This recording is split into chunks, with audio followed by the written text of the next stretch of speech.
Assalamualaikum warahmatullahi wabarakatuh. Nama saya Fikri Alam Syahirullah, mahasiswa Pendidikan Sosiologi Universitas Sultan Hasanuddin Tirtayasa. Di sini saya akan sedikit menjelaskan mengenai teori perkembangan serta memberi contoh permasalahan perkembangan dan juga solusinya. Nah, untuk penjelasan yang lebih jelas dapat simak dalam penjelasan berikut ini. Nah, yang pertama saya akan menjelaskan mengenai konsep dasar perkembangan. Banyak orang yang masih belum paham mengenai perbedaan antara pertumbuhan dan perkembangan. Istilah pertumbuhan dan perkembangan memang memiliki artian yang hampir sama, yaitu adanya perubahan dari satu keadaan ke keadaan yang lain. Namun, di antara keduanya memiliki perbedaan. Jika dalam pertumbuhan, perubahan tersebut lebih dititik beratkan kepada perubahan fisik, seperti adanya pertambahan dalam ukuran tubuh. Kemudian, di dalam perkembangan, perubahan dititik beratkan kepada psikis, seperti contohnya perubahan sifat-sifat dalam diri seseorang. Nah, saya akan menyebutkan beberapa teori-teori perkembangan. Yang pertama ada teori nativisme atau teori yang berorientasi pada biologi. Jadi dalam teori ini dijelaskan bahwa seorang anak sejak lahir sudah membawa suatu pembawaan, entah itu pembawaan yang baik maupun pembawaan yang buruk. Nah, perkembangan seorang anak tersebut akan dipengaruhi oleh pembawaan yang dibawa oleh anak sejak lahir tersebut.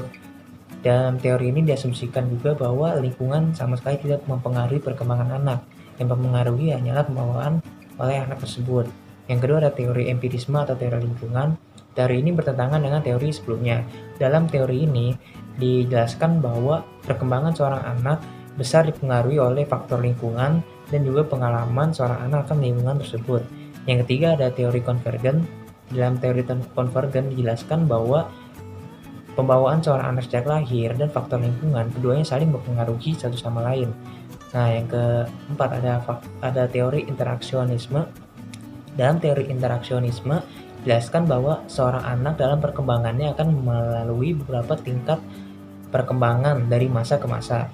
Nah, yang kelima ada teori psikodinamikal. Dalam teori psikodinamikal, teori ini berusaha untuk menjelaskan hakikat dan perkembangan kepribadian. Unsur-unsur yang sangat mempengaruhi teori ini adalah diantaranya adalah motivasi, emosi, dan unsur-unsur internal lainnya. Teori ini mengasumsikan bahwa kepribadian akan berkembang ketika terjadi konflik-konflik pada aspek-aspek psikologi tersebut. Nah, contoh masalah dalam perkembangan anak diantaranya adalah keterlambatan perkembangan. Karena keterlambatan perkembangan terjadi ketika seorang anak memiliki tumbuh kembang fisik, emosional, sosial, serta kemampuan komunikasi yang lebih lambat daripada yang diharapkan.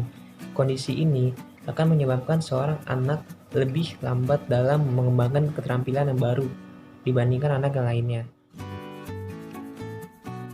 Nah, solusi dalam mengatasi permasalahan tersebut dimulai dari lingkungan utama seorang anak, yaitu keluarga.